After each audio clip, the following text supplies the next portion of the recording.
capítulo número 1. Nós vamos ler do verso de número 40 a 45. Nós estamos seguindo com a nossa exposição do livro de Marcos. Nós começamos lá no versículo 1 e já estamos já no versículo de número 40 a 45. Hoje à noite esse texto, na verdade, nós vamos dividir em duas partes. Vou falar dele uma parte hoje e vou falar a segunda parte no domingo que vem, porque ele é um texto cheio de detalhes importantes que a igreja não pode ficar sem aprender. Vamos lá. Evangelho de Jesus Cristo segundo escreveu Marcos. Você pega aí Mateus, logo em seguida é o Evangelho de Marcos. Nós vamos ler aqui no capítulo 1, verso 40 a 45. Todos acharam? Se você tiver pelo celular, nós estamos usando a versão da Nova Almeida atualizada, tá certo? Marcos 1, verso 40. Um leproso se aproximou de Jesus e lhe pediu de joelhos: se o Senhor quiser, pode me purificar.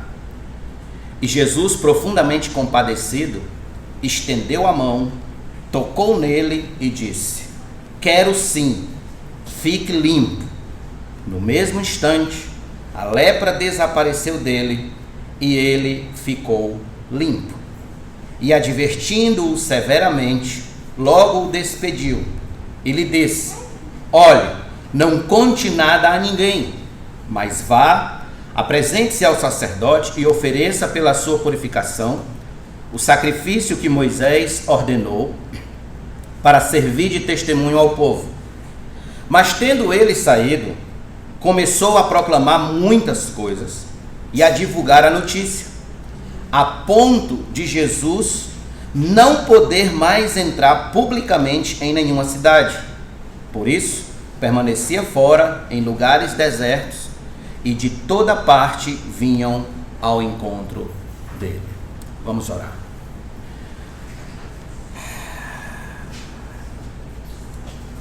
Senhor Deus da glória,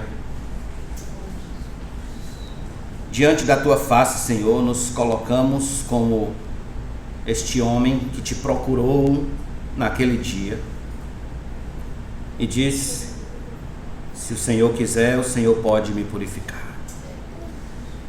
Senhor, da mesma forma falamos: se o Senhor quiser, o Senhor pode falar profundamente ao nosso coração, ao ponto de sairmos daqui transformados e edificados pela tua palavra. Assim, gratos ao teu nome, Senhor, por tuas misericórdias, te peço, fala ao nosso coração, Senhor, pois somos carentes de ouvir a tua santa voz. Em nome de Jesus te agradecemos e todos nós digamos amém. Nos versículos anteriores a este, como nós falamos no domingo passado, Jesus ganhou uma fama de proporção muito grande. O ministério terreno de Jesus alcançou popularidade e fama de um modo muito rápido e de um modo assombroso. As multidões procuravam incansavelmente estar com Jesus, a fim de ver mais milagres, curas, maravilhas, sinais, etc. No entanto, como nós vimos no versículo de número 38, nosso Senhor não se deixou dominar por esse espírito narcisista e disse aos discípulos que era necessário que ele fosse pregar em outros lugares. Afinal de contas, foi para isso que eu vim, Jesus disse lá no versículo de número 38. E em um desses lugares que Marcos não chega a especificar, Jesus tem um encontro significativo com um homem coberto de lepra. Esse encontro dramático de Nosso Senhor com o leproso encerra esta sessão que trata dos primeiros atos públicos do ministério de Cristo. Aqui, nesse encontro dramático entre Jesus e o leproso, nós somos ensinados que Quando a humildade humana se encontra com a soberania divina, o homem é ajudado e Deus é glorificado. Nesse trecho bíblico, irmãos, podemos perceber que quando um homem se humilha diante de Deus, por pior que seja seu estado ou sua condição, ele consegue tocar no coração de Cristo.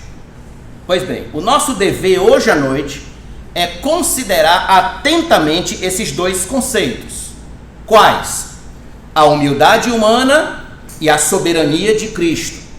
E perceber como eles agem quando eles se encontram, quando eles se tocam um ao outro. Então, vamos começar pelo versículo 40. Veja comigo no verso 40, por favor. Um leproso se aproximou de Jesus e lhe pediu de joelhos: se o Senhor quiser, pode me purificar. Permaneça com a Bíblia aberta aí. Preste atenção. A lepra era uma das piores doenças da antiguidade. E ainda o é hoje. Os efeitos da lepra eram devastadores na vida de alguém que contraía a doença. E a cura da lepra era praticamente impossível. Este homem sabia que estava debaixo de uma das piores doenças que a raça humana já experimentou. Além disso, ele sabia que suas chances de cura eram mínimas, pouquíssimas. No entanto, ele ousa, ele tem coragem, ele se aproxima de Jesus e pede que seja purificado. Não meramente curado, mas purificado. A sogra de Pedro foi curada. Num texto anterior a esse, nós vemos que Jesus curou a muitos. Mas ele não pede cura. Ele pede para ser purificado. Pastor, por que ele pede para ser purificado e não meramente curado? Qual é a diferença entre ser curado e ser purificado? Observe. Ainda que a cura física fosse o grande efeito positivo no seu corpo, entretanto, ela não necessariamente o habilitava para voltar com sua vida normal e seus benefícios, se ele não fosse declarado legalmente, pela lei, purificado. Para que a gente entenda isso melhor, nós vamos observar agora como era que um leproso era sentenciado a viver no Antigo Testamento. A Bíblia traz 2 capítulos tratando só sobre a doença da lepra. E a lepra, ela é um guarda-chuva que guarda ali por baixo uma série de doenças de pele. A hanseníase, por exemplo, ela é apenas um tipo de lepra. Então existem vários. Mas vamos ver como era que os leprosos deviam viver naquela época. Abra sua Bíblia em Levítico. Levítico é o 3º livro da Bíblia. Capítulos de número 13, verso de número 45 e 46. Levítico 13, 45 e 46.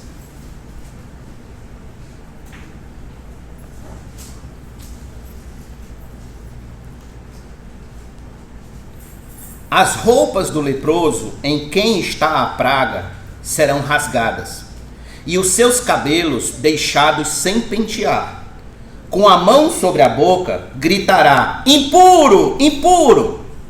Será impuro durante os dias em que a praga estiver nele.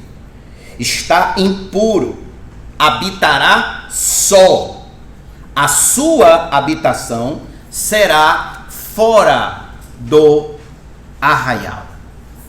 Esses 2 versículos resumem como um leproso devia viver.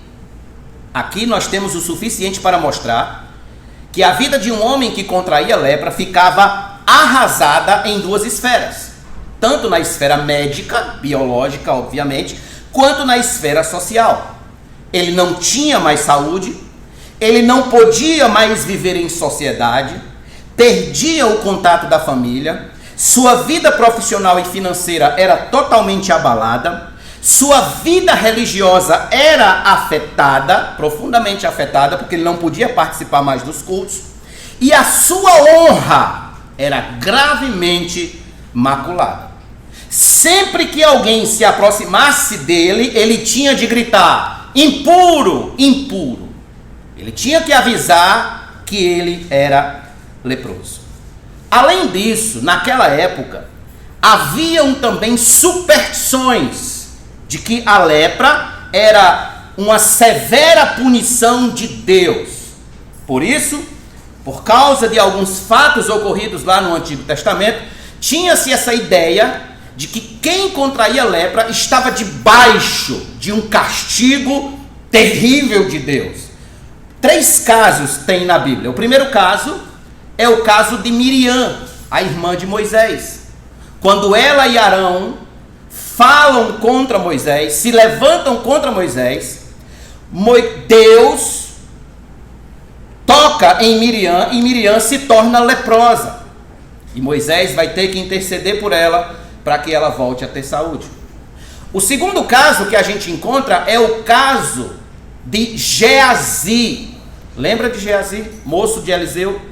Geazi, quando Naamã é curado de lepra, Naamã tenta oferecer presentes para Eliseu e Eliseu não aceita. Eliseu não quer. Então, Naamã vai-se embora. E Geazi atalha Naamã no caminho para pedir, mentindo em nome de Eliseu, pedir os presentes para ele. Assim Eliseu sabe, porque Deus o revela, e toca em Geazi com lepra. E há um terceiro exemplo, um terceiro fato ocorrido de castigo com lepra, que é esse aqui, ó. Abra sua Bíblia no 2º livro de Reis, por favor. 2º livro de Reis, capítulos número 15.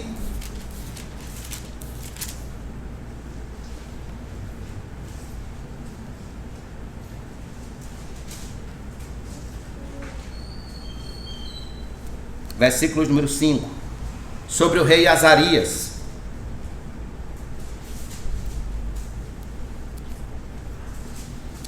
O Senhor feriu o rei e ele ficou leproso até o dia da sua morte e morava numa casa separada.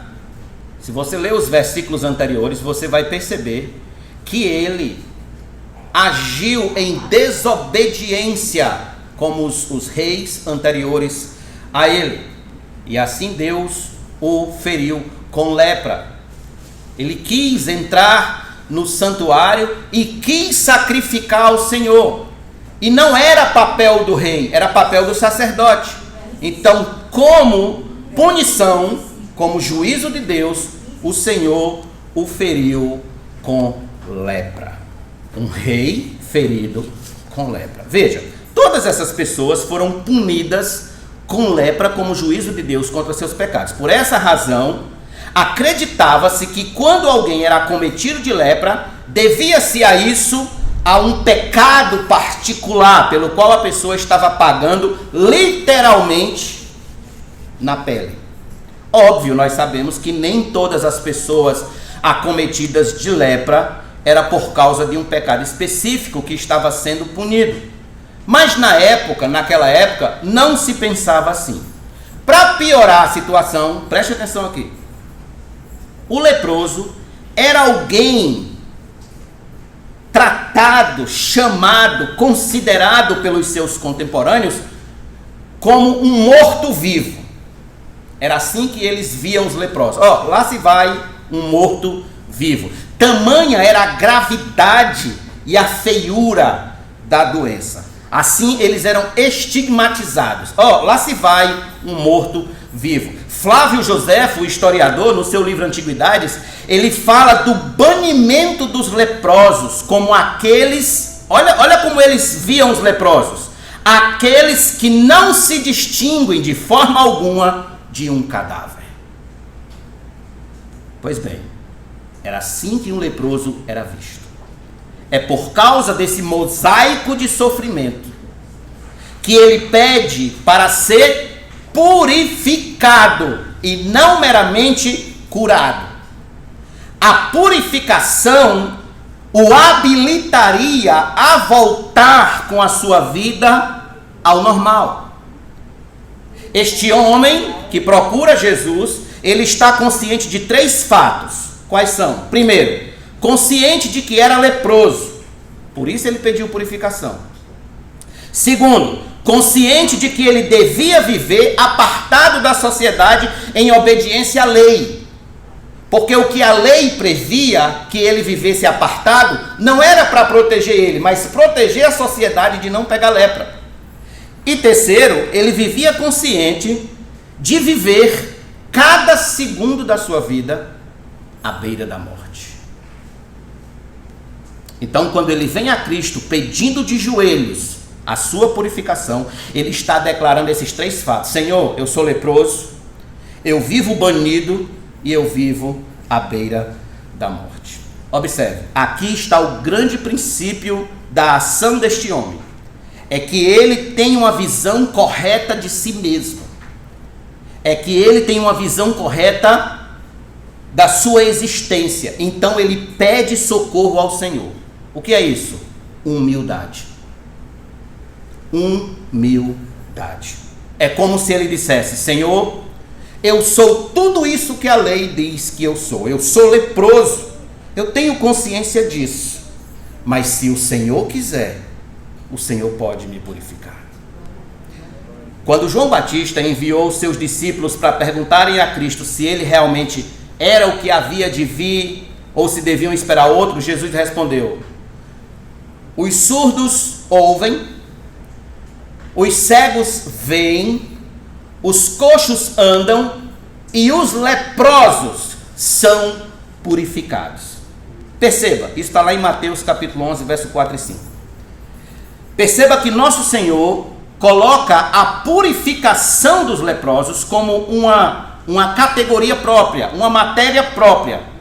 Jesus não coloca como uma cura comum, mas coloca numa categoria própria, porque a purificação era algo mais abrangente que a mera cura das manchas na pele. A purificação restaurava a vida inteira do indivíduo, sua vida biológica, saúde e também a sua vida social. Ouça, irmãos, poucas doenças na Bíblia são tão comparáveis ao pecado e seus efeitos como a lepra. Assim como a lepra gera banição social e mata, assim também o pecado gera banição da presença de Deus e também mata. Assim como a lei declara alguém impuro, leproso, assim também a lei declara todos os homens como pecadores e indignos da convivência celestial. Assim como o leproso precisava ser purificado para que sua vida voltasse ao normal, em todos os seus relacionamentos, assim também o homem, eu, você, nós, vós, eles, nós precisamos ser purificados pelo sangue de Jesus Cristo, a fim de ter de volta nosso relacionamento com Deus que foi perdido no Jardim do Éden. E o único modo do homem receber purificação de seus pecados é se aproximando de Cristo, como esse leproso se aproximou, com humildade, reconhecendo-se como pecador, reconhecendo-se como necessitado de purificação, reconhecendo-se como carente da ação poderosa de Deus na sua vida. Porque quando um homem se encontra verdadeiramente com Deus, ele reconhece que é pecador. Quando Isaías teve um encontro com o Senhor, em Isaías capítulo 6, versículo 5, ele disse: ai de mim, estou perdido, porque sou um homem de lábios impuros. Habito no meio de um povo de lábios impuros, e os meus olhos viram o Rei, o Senhor dos Exércitos. A mesma coisa acontece com Pedro, quando ele tem aquela experiência da pesca maravilhosa. Ele se ajoelha aos pés de Cristo e diz: Senhor, retira-te de mim, porque sou pecador. Qual é o grande problema do homem moderno? O grande problema do homem moderno é que ele não se enxerga como pecador.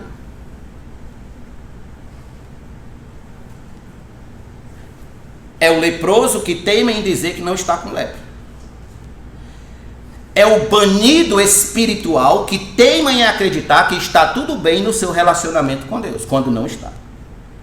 No entanto, o que é que falta ao homem moderno? Humildade. Humildade genuína para reconhecer que ele precisa ser purificado pelo sangue de Cristo.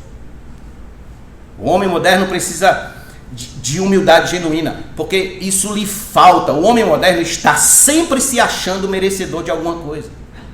O homem moderno está sempre cheio de si, sempre recorrendo à fantasia de que ele é um homem bom, de que ele é um homem decente, de que ele paga as contas tudo em dia, etc., que não tem do que se arrepender.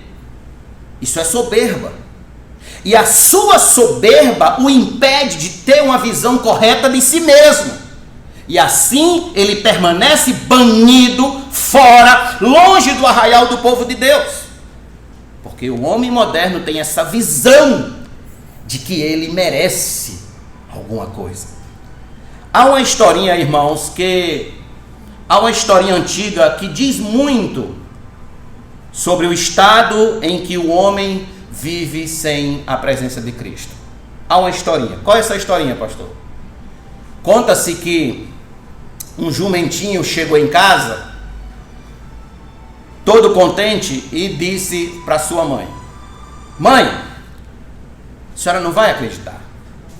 A senhora não sabe, mãe, como eu sou querido. Fui a Jerusalém e todo mundo me aplaudia e gritava: salve, salve, viva, viva. Então a mãe perguntou: quem você estava carregando nos lombos? O jumentinho respondeu: ah, mãe, era um tal de Jesus Cristo aí que eu não sei nem quem é. Então a mãe disse para ele: faça o seguinte, volte amanhã em Jerusalém, mas não carregue ninguém nas costas, hein? Ele: tá certo.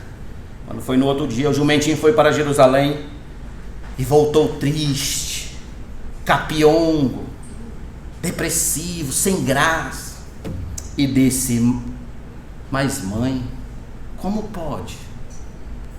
As pessoas nem me olharam, passei despercebido entre as pessoas, e ainda teve gente que jogou pedra em mim e uns cachorros correram atrás de mim. Então a mãe respondeu: é isso aí, meu filho, sem Jesus Cristo você é apenas um jumentinho. Irmãos, o homem sem Jesus não é nada. Nada. Não passa de um pecador banido da cidade celestial. A menos que ele reconheça que é pecador, que está banido da presença de Deus e que vive à beira da morte eterna, ele jamais poderá ser purificado da lepra espiritual chamada pecado. Jamais poderá ter um relacionamento correto com Deus. Jesus disse em João 15,5: sem mim nada vocês podem fazer. Sem Jesus nada podemos fazer. E eu pergunto a você com toda sinceridade hoje à noite: você reconhece que sem Cristo você não é nada? Você reconhece que Cristo é que faz toda a diferença na sua vida? Você reconhece que sem Cristo você está perdido, está apartado de Deus, está vivendo à beira da morte eterna? A resposta sincera do seu coração declarará o grau de humildade que você tem diante de Deus. Então, antes de nós passarmos para o conceito da soberania de Cristo, eu quero lembrar vocês de outro detalhe aqui. Veja a urgência com quanta urgência este homem tinha de ser purificado. Lá no versículo 40, como nós lemos, no capítulo 1 de Marcos, o texto diz que ele aproximou-se de Jesus. Não podia. Ou seja, ele desobedeceu ao protocolo de distanciamento. Nós estamos tão acostumados com isso, né? Protocolo de distanciamento, não sei o que e tal. Quando eu estava estudando isso, eu só me lembrava disso. Olha aqui, ó, já tinha distanciamento naquela época. Ele desobedeceu ao protocolo de distanciamento, que dizia que o leproso não podia se aproximar de alguém sadio em menos de 50 passos. Vamos dizer 50 metros. Em menos de 50 passos, um leproso não podia se aproximar de ninguém. Ele tinha, agora veja, ele tinha ouvido sobre Jesus. Ele sabia das curas que Jesus realizava. E um detalhe, ele também não tinha mais nada a perder. Ele já estava leproso mesmo. Já ia morrer, já estava condenado. Então, o que ele faz? Ele ousa. Ele se aproxima de Jesus e ele pede a sua purificação. Esta urgência, é essa urgência que deve ser vista na vida de todo aquele que reconhece-se como um miserável pecador, que precisa ser purificado urgentemente do pecado que o mantém escravo e banido da presença de Deus. Essa urgência, o que é que você tem a perder? Você não tem mais nada a perder. Se você não tem Cristo, então você está condenado. Então aproxime-se de Jesus e peça a purificação dos seus pecados. Peça. Se você percebe que precisa ser purificado, só há um caminho. Clame. Clame com urgência ao Senhor que o purifique da lepra espiritual e o tire dessa vida que você vive à beira do vulcão eterno e volte a viver com o povo de Deus. Irmãos, a atitude desse homem leproso é a expressão de humildade que o homem deve ter diante de Deus. Que o homem deve ter, submetendo as suas petições à soberania de Cristo. Olha o que ele diz: se o Senhor quiser, pode me purificar. Estas palavras não apenas demonstram sua humildade, mas elas também demonstram o conceito bíblico da soberania de Cristo. Se o Senhor quiser. Esse homem, ele declarou fé na soberania de Cristo. O homem não questiona se Cristo pode lhe purificar, não. Ele questiona a vontade de nosso Senhor. Ele diz: se o Senhor quiser. É a vontade de Cristo que está sendo buscada. E qual foi a resposta de Jesus? Volte comigo para Marcos, por favor, capítulo número 1, e veja o verso número 41.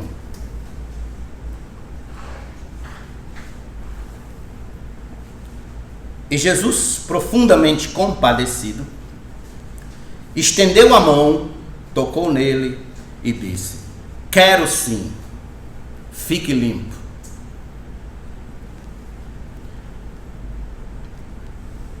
Este é o exato momento do encontro das águas. Este é o exato momento em que a humildade humana encontra-se com a soberania divina.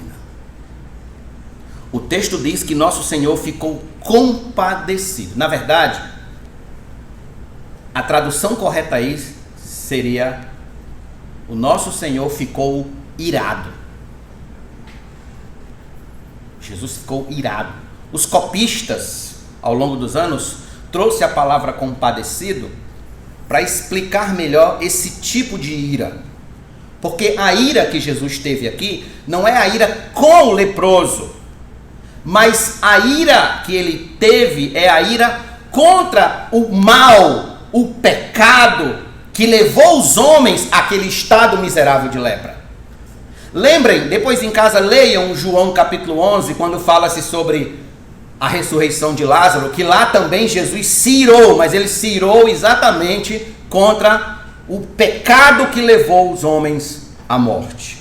Por isso que os copistas trouxeram essa palavra compadecido, ou em outra tradução, quem tiver aqui, é compaixão. Jesus teve compaixão. Então nós podemos observar a soberania de Cristo evidenciada de 3 maneiras. Primeira evidência da soberania de Cristo, na sua vontade de querer purificar o leproso. Na sua vontade. Nosso Senhor responde ao homem: quero sim, fique limpo. Ele disse que queria. Fazia parte da sua vontade purificar aquele homem. E assim ele o fez poderosamente. Irmãos, é perceptível, e a gente aprende essa lição aqui hoje à noite, que há mais chance de termos nossas orações respondidas quando submetemos nossos pedidos à vontade de Cristo, sem impor nada, mas em humilhação. Se a vontade soberana de Cristo encontra-se em harmonia com o pedido que a gente está fazendo, então esse pedido é concedido. Talvez não no meu tempo, no tempo dele, mas esse pedido é concedido. O que nós estamos aqui é, esse homem pediu, e o pedido estava em harmonia com a vontade de Cristo. Então, o pedido se realizou. Se os nossos pedidos não forem condizentes com a soberania de Cristo, não podemos esperar outra coisa a não ser o seu bendito não. Então eu creio, e isso aqui vai ajudar muita gente agora, que a resposta de Cristo a este homem nos fala muito sobre o porquê temos orações que não são respondidas. Deixa eu me perguntar, você lembra daquele pedido que você vem fazendo há anos e anos e anos e ainda não foi atendido? Lembra? Todo mundo tem um pedido assim. A pergunta é, será se esse pedido está de acordo com a vontade soberana de Cristo?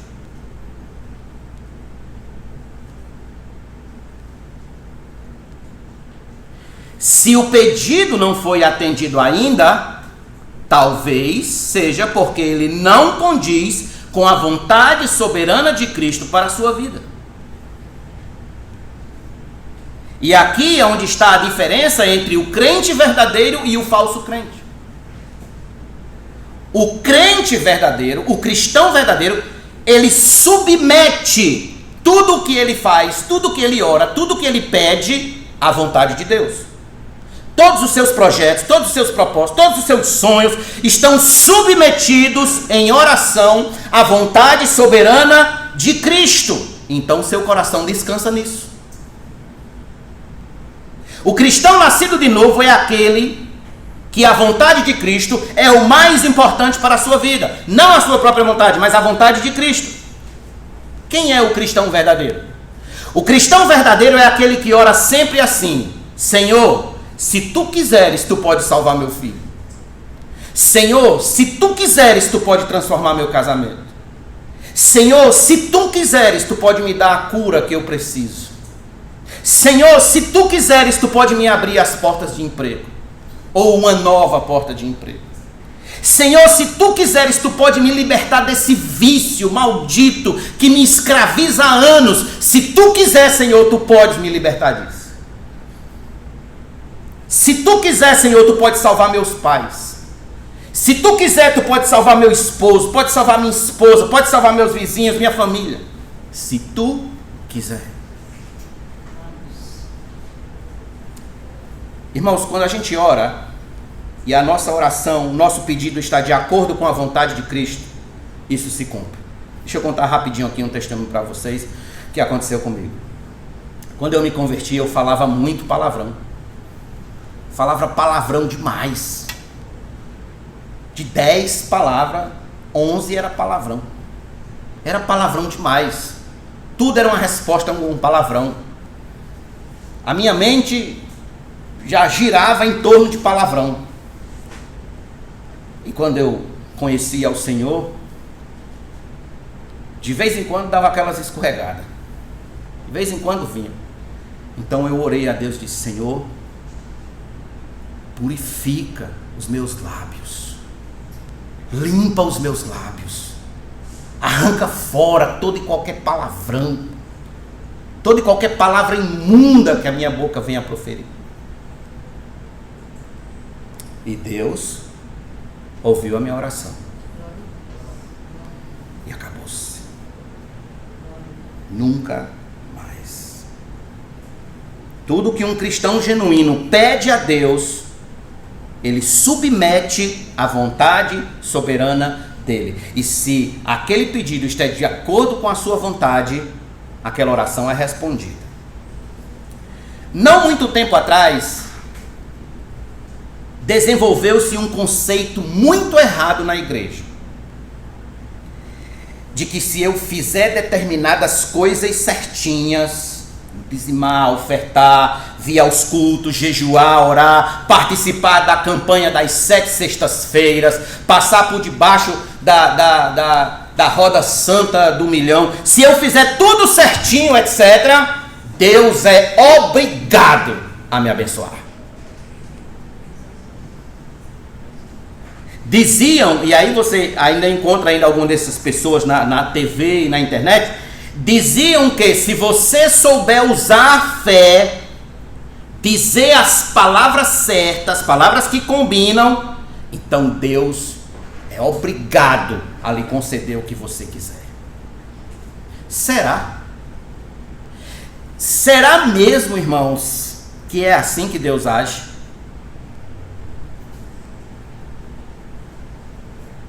Abra sua Bíblia comigo em João capítulo 5, por favor. João, capítulo número 5. Vamos ler alguns versículos importantes e descobrir se é assim que Deus age. Se é assim que Jesus age. Se é assim que Jesus age.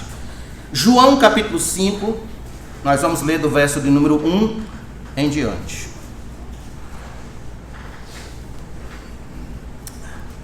Mateus, Marcos, Lucas, João. Passadas essas coisas, havia uma festa dos judeus, e Jesus foi para Jerusalém. Existe ali, junto ao portão das ovelhas, um tanque chamado em hebraico Betesda, o qual tem 5 pórticos. Nestes jazia uma multidão de enfermos.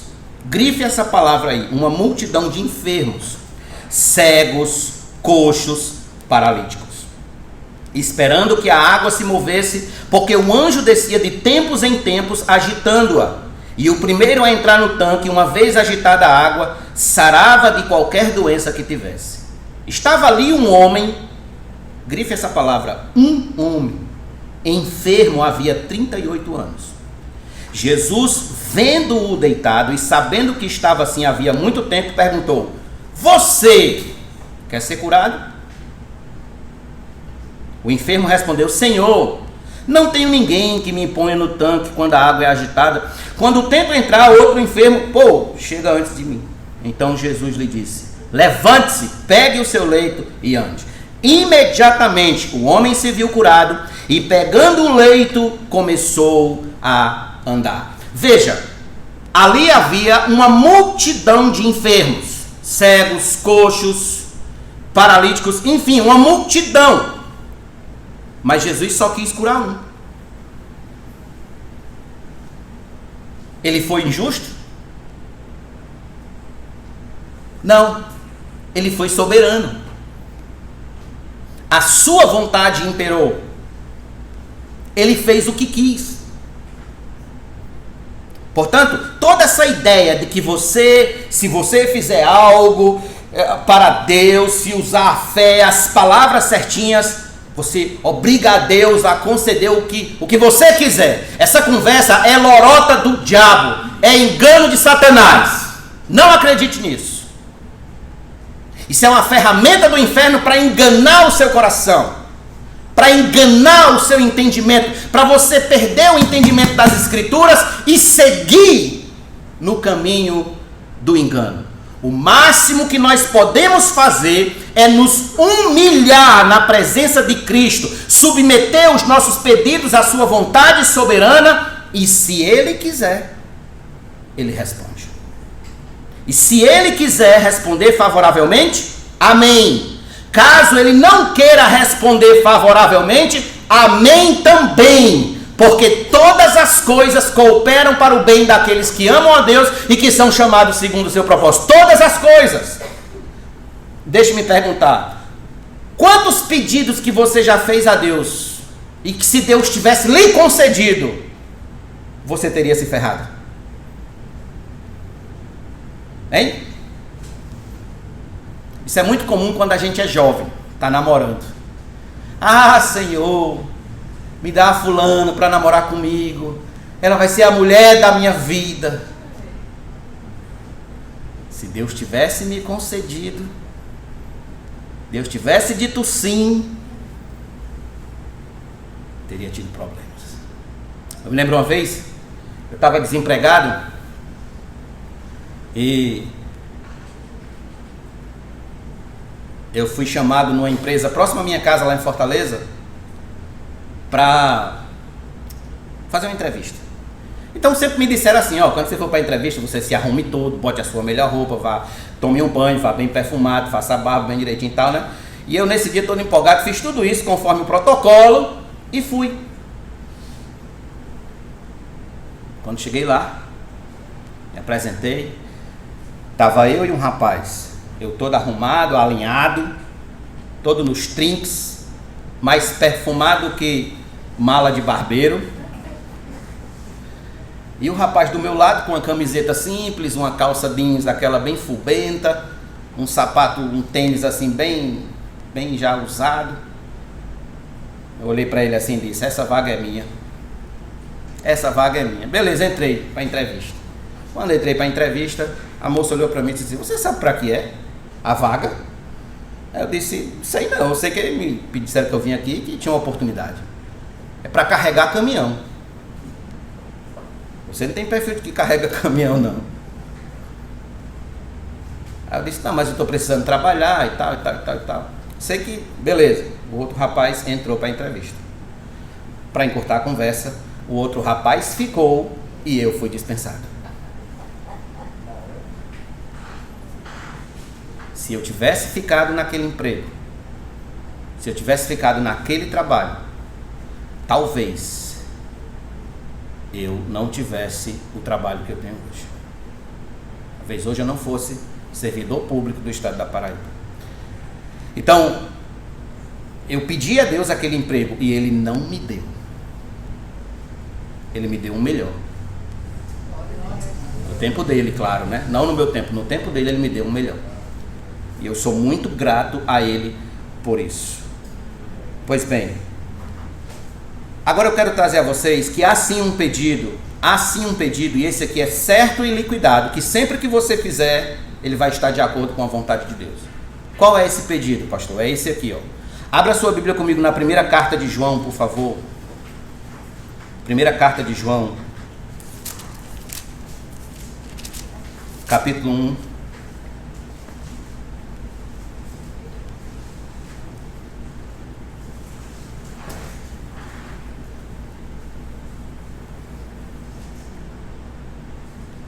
Versículo número 9. Se confessarmos os nossos pecados, Ele é fiel e justo para nos perdoar os pecados e nos purificar de toda injustiça.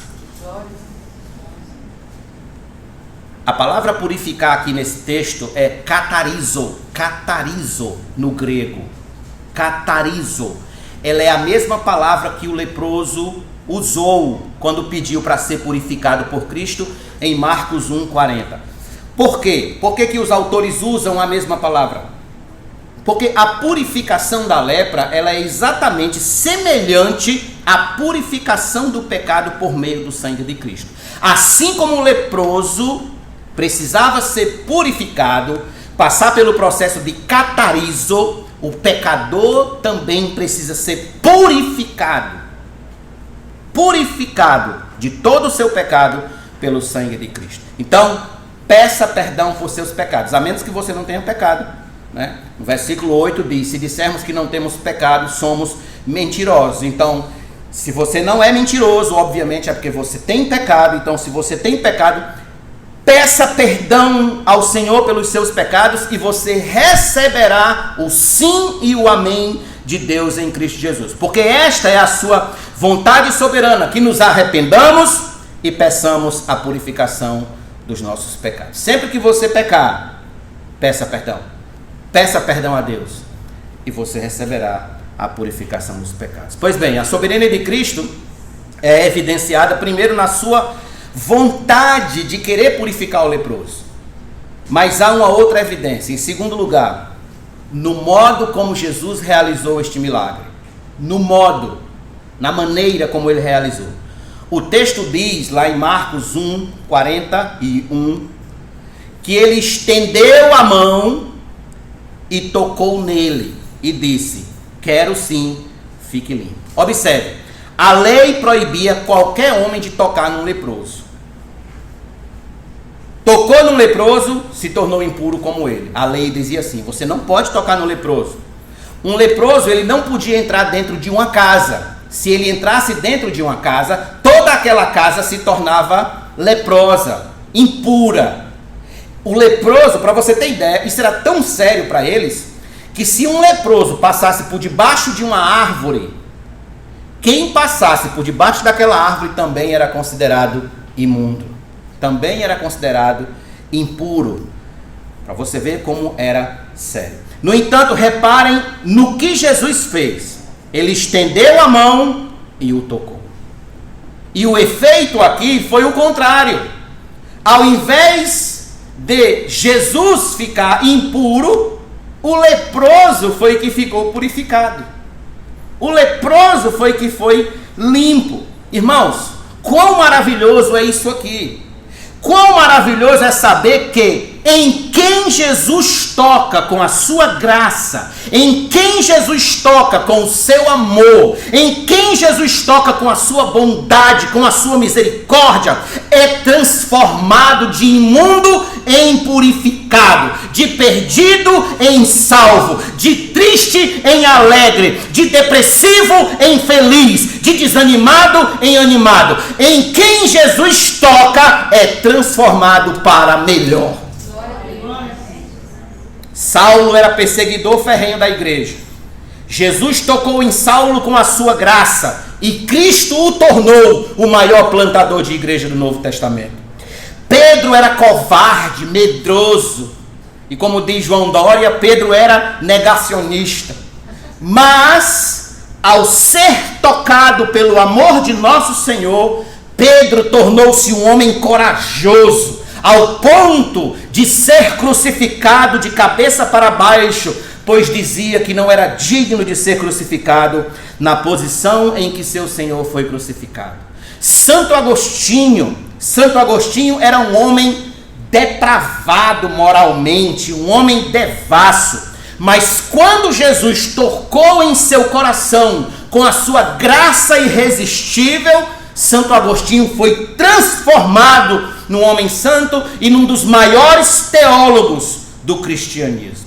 John Bunyan era um devasso beberrão de cachaça, mas quando ele foi tocado pela salvação de Cristo na sua alma, ele se tornou um dos maiores escritores da história da igreja e nos deixou o livro O Peregrino. Bem, eu poderia passar aqui dando testemunhos e mais testemunhos e mais testemunhos de homens e mulheres que antes eram ruins, perversos, gente má, gente vil, e que quando foi tocado por Cristo foi transformado em santos. Eu poderia passar aqui tempos e tempos e tempos para dizer a vocês que em quem o sangue de Cristo Jesus toca, nunca mais é a mesma pessoa. É nascido de novo e Deus é glorificado. Eu pergunto, e você já foi tocado pelo sangue de Cristo? Você já foi alcançado e transformado pelo braço estendido do Senhor? Eis aqui na história desse leproso o exemplo do que acontece na redenção operada pelo sangue de Cristo. O pecador, mais miserável que seja, é purificado quando o sangue de Jesus toca em sua vida. E Isaías diz: eis que a mão do Senhor não está encolhida para que não possa salvar. Mas ainda há uma última evidência da soberania de Cristo. Terceiro lugar, a perfeição do milagre. A perfeição do milagre. Aqui em Marcos capítulo 1, veja comigo o verso 42.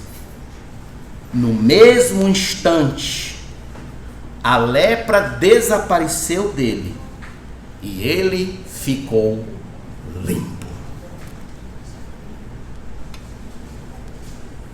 Não foi amanhã, não foi terça-feira, não foi 10 horas da noite. No mesmo instante.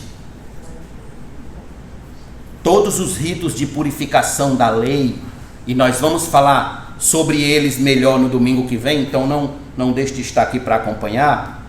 Todos os ritos da purificação da lei, eles não foram dados para proteger quem tinha lepra, não. Eles foram dados para proteger os que não tinham, para que eles não pegassem, para proteger a comunidade. No entanto, onde a lei falhou, Jesus foi perfeito. A lei não cuidava do leproso. Jesus cuidou do leproso. Apenas com uma palavra de nosso Senhor: fique limpo.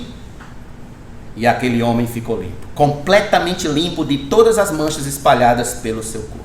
Irmãos, é isso que acontece quando Jesus purifica um homem do pecado. O sangue de Cristo limpa toda e qualquer mancha de pecado que o homem tenha. Toda. Então, ele é purificado. Mas pastor, como pode um homem que viveu desregradamente, foi um assassino, um mentiroso, um drogado, um prostituto, um alcoólatra, um viciado, foi um pai irresponsável, foi uma mãe irresponsável, foi um farrista. Como pode esse homem ser purificado de todos os seus pecados num só ato? Como pode? Bem, a melhor maneira de responder isso a vocês é nas Escrituras. E nós temos um exemplo clássico, além de tantos e tantos outros, mas esse aqui, ele é bem cirúrgico, ele é bem pontual. Abra sua Bíblia em Lucas 23, por favor. Lucas 23.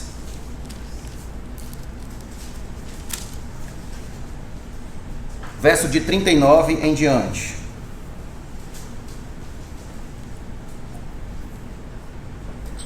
Um dos malfeitores crucificados blasfemava contra Jesus, dizendo: você não é o Cristo, salve a si mesmo e a nós também.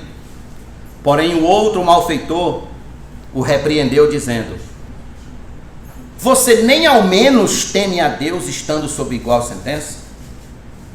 Vocês lembram que esses dois homens estavam crucificados, um à direita e outro à esquerda de Cristo, não é isso? Verso 41. A nossa punição é justa, porque estamos recebendo o castigo que os nossos atos merecem. Mas este não fez mal nenhum. E acrescentou: Jesus, lembre-se de mim quando você vier no seu reino. Jesus lhe respondeu: em verdade lhe digo que hoje você estará comigo no paraíso. Quem diria que esse homem poderia ser salvo nos 45 da prorrogação, do segundo tempo da prorrogação. Aliás, 15, né? Porque prorrogação é 15. No último minuto, no último instante, ali estava ele, merecendo a crucificação, um malfeitor.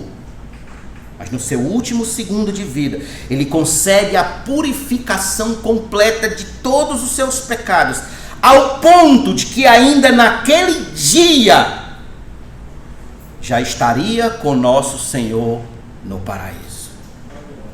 Milagre perfeito. Os milagres de Cristo, irmãos, são perfeitos. O milagre da salvação de Cristo é absolutamente perfeito. Não deixa uma mancha de pecado sem purificação, sem ser tratada. Toda a culpa é removida pelo seu sangue, ao ponto de que quando Deus olha para nós, vê a justiça de Cristo em nós. E foi para isso aqui, que Jesus deu o seu sangue. Abra sua Bíblia, vamos ver rapidinho esses 3 textos, nós já estamos próximos do fim. Tito, capítulo número 2, versículos número 14. Tito 2, 14. Ele deu a si mesmo por nós, a fim de nos remir de toda iniquidade e purificar, veja, catarizou, e purificar para si mesmo um povo exclusivamente seu, dedicado à prática de boas obras. Vá agora comigo para Hebreus, capítulo número 9, por favor. Hebreus 9, versículo 14.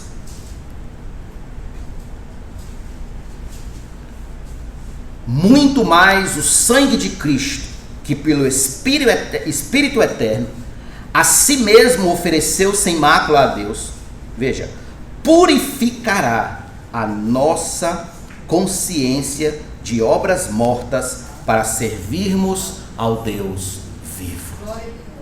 Agora, por fim, veja na primeira carta de João, capítulo 1. 1 João 1, verso de número 7. Se andarmos na luz, como Ele está na luz, mantemos comunhão uns com os outros, e o sangue de Jesus, seu Filho, nos purifica de todo pecado. De todo pecado. Irmãos, eis aqui a perfeição do milagre da salvação.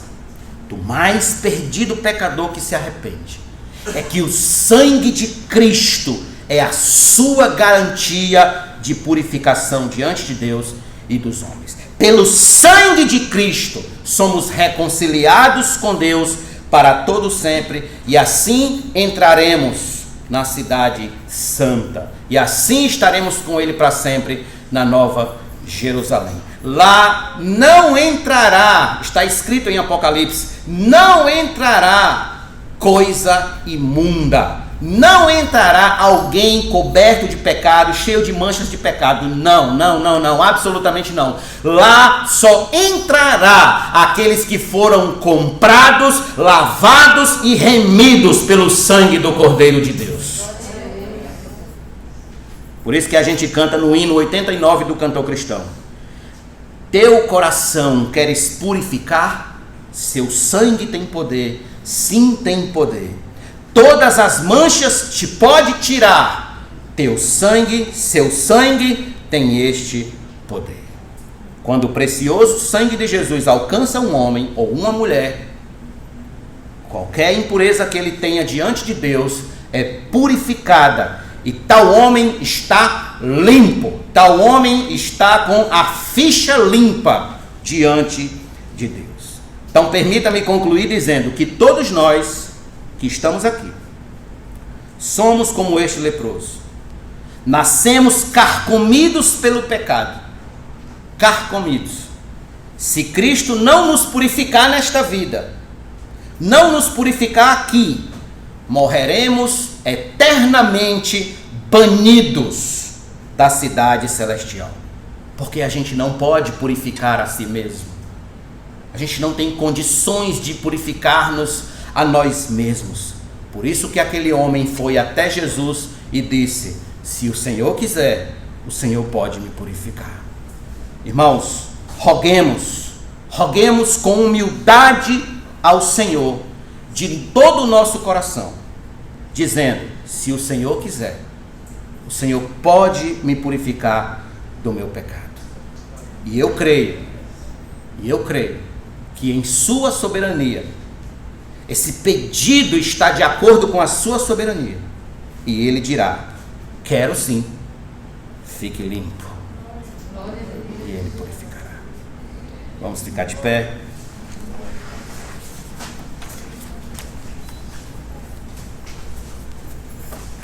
Nós cantamos um louvor aqui no começo, pedindo ao Senhor que Ele nos dê um coração igual ao dele.